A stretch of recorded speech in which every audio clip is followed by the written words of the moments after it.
Good afternoon, dear students. Today we will discuss about mechanism of muscle contraction from second year biology chapter number 16. So यहाँ पे बच्चों हम लोगों ने discuss करना है मैकेनिज्म ऑफ मसल कॉन्ट्रैक्शन, जिसमें हम एक मॉडल डिस्कस करेंगे that is sliding filament model. Sliding filament model जो है ये हमारे मसल कॉन्ट्रैक्शन में जितने भी इवेंट्स होते हैं उन सबको डिस्कस करते हैं। Sliding filament model was proposed by A.F. Huxley and H. Huxley in 1954 में इन्होंने ये प्रपोज किया था। प्रीवियस लेक्चर में हम लोगों ने डिस्कस किया था मसल फाइबर का स्ट्रक्चर एंड मसल फाइबर का अल्ट्रा स्ट्रक्चर एंड हमने मायोफिलामेंट्स के बारे में डिस्कस किया था, जिसमें हमने थिक एंड थिन फिलामेंट के बारे में पढ़ा था। हमने पढ़ा कि थिन फिलामेंट जो होते हैं वो मायोसिन पे कंसिस्ट करते हैं, मायोसिन से बने होते हैं, जबकि थिन फिलामेंट जो होते हैं वो एक्टिन, ट्रोपोनिन और ट्रोपोमायोसिन से बने होते हैं। ये हमने प्रीवियस लेक्चर में डिस्कस किया था। अब हम देखते हैं कि इसका मतलब क्या है कि the thin filament slide past over thick filament. जो थिन फिलामेंट होते हैं वो थिक फिलामेंट के ऊपर स्लाइड पास कर देते हैं। इस तरह के एक्टिन और मायोसिन ओवरलैप कर जाते हैं, एक दूसरे के ऊपर आ जाते हैं and to a greater degree एक ख़ास हद तक वो ज़्यादा हद तक एक दूसरे के ऊपर ओवरलैप कर जाते हैं। ये हमारे पास है जी थिन फिलामेंट्स,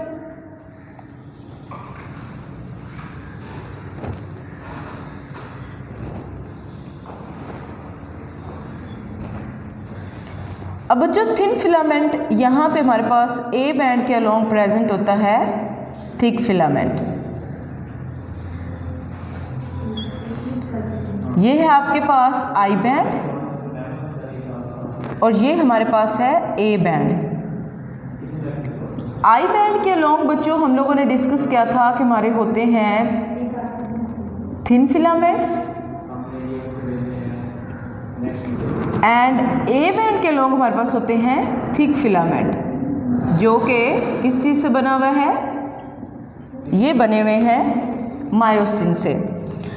अब बच्चों हम लोगों ने पढ़ा कि थिन फिलामेंट थिक फिलामेंट के ऊपर स्लाइड पास्ट करते हैं और हमने ये डिस्कस किया था पहले कि जो मायोसिन होते हैं, मायोसिन के आपके पास दो जो हैं पॉलीपेप्टाइड चेन्स होती हैं और उनके एंड पे आपके पास होते हैं क्रॉस ब्रिजेस और हेड्स।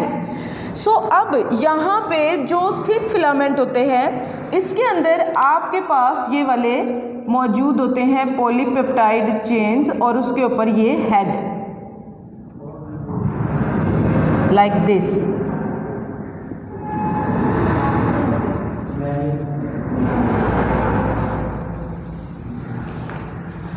ये हमारे पास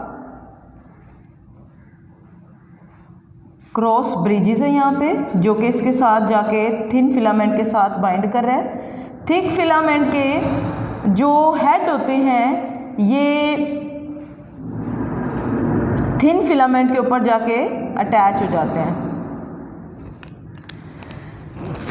थिक फिलामेंट के जो आपके पास क्रॉस ब्रिजेस होते हैं यानी मायोसिन के जो हेड होते हैं वो थिन फिलामेंट के साथ जाके जुड़ते हैं। सो यहाँ पे आपके पास ये थी जी लाइन्स, ये हम जी लाइन यहाँ पे ड्रॉ करते हैं। ये दरमियान में हमारे पास क्या था? ये था आपके पास एज जोन। क्योंकि हमने इन सब चीज़ों को डिस्कस करना है तो हम सब के बारे में पहले लिखते हैं। जो आपके पास थिक फिलामेंट होते हैं थिन फिलामेंट के साथ क्रॉस ब्रिजेस बना लेते हैं इस तरह, क्योंकि हमने पढ़ा था कि जो आपके पास मायोसिन के हेड होते हैं वो थिन फिलामेंट के साथ जाके जुड़ते होते हैं।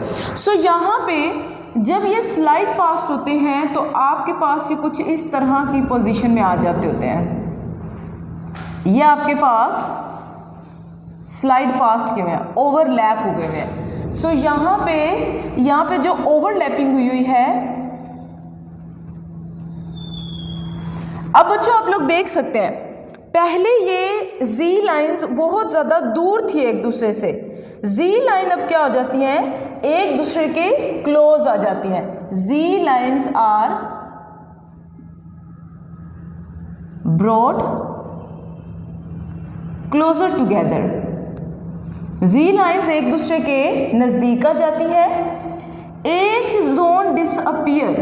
बच्चों एज जोन वो वाला जोन होता है जो कि इनकी एक दूसरे के स्लाइड पास्ट होने से पहले मौजूद होता है। लाइट जोन जो ए बैंड के अंदर मौजूद होता है, अब वो ख़त्म हो गया है। सो ये एच जोन यहाँ पे डिसअपियर हो जाता है एंड आई बैंड शॉर्टन्स। जो आपके पास आई बैंड होते हैं वो छोटे हो जाते हैं। आप यहाँ पे देख सकते हैं बच्चों, यहाँ पे बहुत लंबे लंबे से आई बैंड्स हैं जो वो स्लाइड पास कर जाते हैं तो उनकी लेंथ कम हो जाती है। अब ऐसा स्लाइड पास करते क्यों है?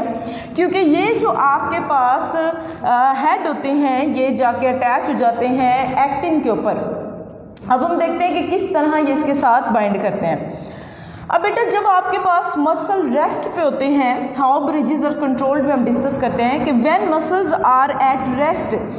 जो यहाँ पे आपके पास ये कॉन्ट्रैक्टेड फॉर्म में एक मसल है, ये मसल कॉन्ट्रैक्ट हो जाए तो ये सारे इवेंट्स यहाँ पे टेक प्लेस करते होते हैं। स्लाइडिंग फिलामेंट मॉडल यही है कि जो फिलामेंट स्लाइड हो गए तो हमने वो प्रपोज कर दिया कि भाई स्लाइडिंग इनकी होती किस तरह है। हाउ ब्रिजेस आर कंट्रोल्ड, अब हम देखेंगे किस तरह ब्रिजेस को कंट्रोल किया जाता है।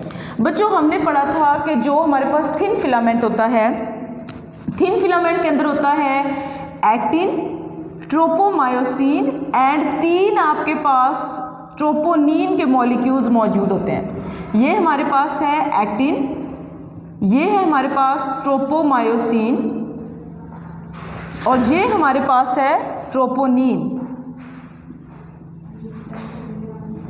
ट्रोपोनिन के 3 मॉलिक्यूल्स हमारे पास, जबकि एक्टिन एंड ट्रोपोमायोसिन हमने पढ़ा था कि जो है 2 पॉलीपेप्टाइड चेन पे कंसिस्ट करते हैं। सो ये हमारे पास एक्टिन, ट्रोपोमायोसिन एंड ट्रोपोनिन के 3 मॉलिक्यूल।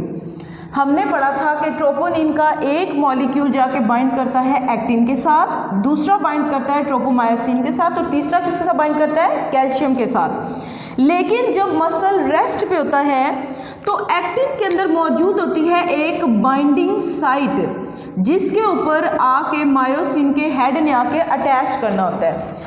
जब इसकी बाइंडिंग साइट मसल रेस्ट पे होता है तो इसकी बाइंडिंग साइट को कवर किया हुआ होता है ट्रोपोमायोसिन ने। ट्रोपोमायोसिन ने इसकी बाइंडिंग साइट को कवर करके रखा हुआ होता है कि इसके साथ कोई भी आके क्रॉस ब्रिज नहीं बना सकता है, यानी कि प्रॉपर्ली वो बंद है क्योंकि मसल रिलैक्स फॉर्म में, मसल रेस्ट पे है। लेकिन when muscles need to contract, जब मसल्स को कॉन्ट्रैक्ट करने की ज़रूरत होती है तो होता क्या है, उस कंडीशन में आपके पास जो ट्रोपोनिन का तीसरा मॉलिक्यूल होता है उसके साथ आके बाइंड करता है कैल्शियम आयन। जब आपके पास ट्रोपोनिन के साथ आके कैल्शियम आयन बाइंड करता है तो आपके पास जो एक्टिन होता है उसकी जो बाइंडिंग साइट होती है वो फ्री हो जाती है, बाइंडिंग साइट खाली हो जाती है। अब जैसे ही इसकी बाइंडिंग साइट फ्री होती है तो क्रॉस ब्रिजेस आके यहाँ पे बन जाते हैं। जो मायोसिन होता है उसके हेड आके यहाँ पे क्रॉस ब्रिजेस बना देते हैं। सो ये आपके पास है क्रॉस ब्रिजेस। होता क्या है, when muscles need to contract तो आपके पास बाइंडिंग साइट इज एक्सपोज्ड। जाहिर है when a calcium ion binds to the troponin, जब एक कैल्शियम आयन ट्रोपोनिन के साथ बाइंड करता है तो ये सारों की शिफ्टिंग करवा, सब मॉलिक्यूल्स की शिफ्टिंग करवा देता है। शिफ्टिंग होने की वजह से ट्रोपोमायोसिन एक्टिन के ऊपर जो एक बाइंडिंग साइट होती है उसको एक्सपोज कर देता है। जैसे बाइंडिंग साइट एक्सपोज होती है वहाँ पे मायोसिन के जो हेड होते हैं वो आके क्रॉस ब्रिज बना लेते हैं। सो यहाँ पे आप देखें, ये आपके पास मायोसिन के हेड्स ने यहाँ पे क्रॉस ब्रिज बना लिया है थिन फिलामेंट के साथ, और जब मसल कॉन्ट्रैक्ट करे तो ये इनको स्लाइड पास करवा देते हैं और आपके पास मसल क्या कर जाते हैं, कॉन्ट्रैक्ट कर जाते हैं। अब ये जो आपके पास एक अटैचमेंट हुई है, क्रॉस ब्रिजेस हमारे पास बने हैं, इन क्रॉस ब्रिजेस को तोड़ने के लिए एटीपी रिक्वायर्ड होती है। सो एटीपी जब मिलेगी, जाहिर है हम जब नॉर्मल बॉडी हमारी काम कर रही है तो हमें एटीपी मिलता रहता है, हमने खाना लेना है, आपकी बॉडी के अंदर एटीपी जनरेट होती रहती है।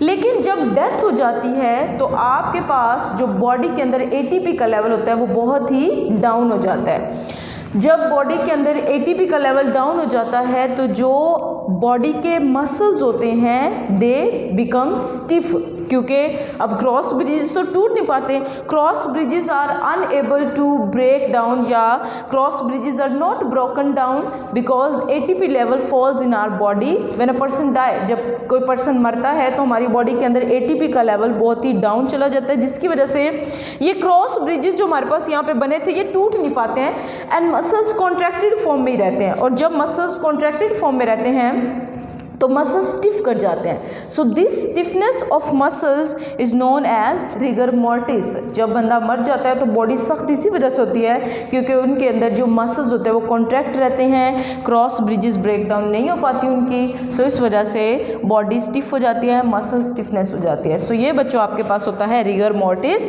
अभी हमने डिस्कस किया मैकेनिज्म ऑफ मसल कॉन्ट्रैक्शन, जिसमें हमने स्लाइडिंग फिलामेंट मॉडल डिस्कस किया है and how bridges are controlled. Next lecture में हम डिस्कस करेंगे role of calcium ions in muscle contraction. Thank you.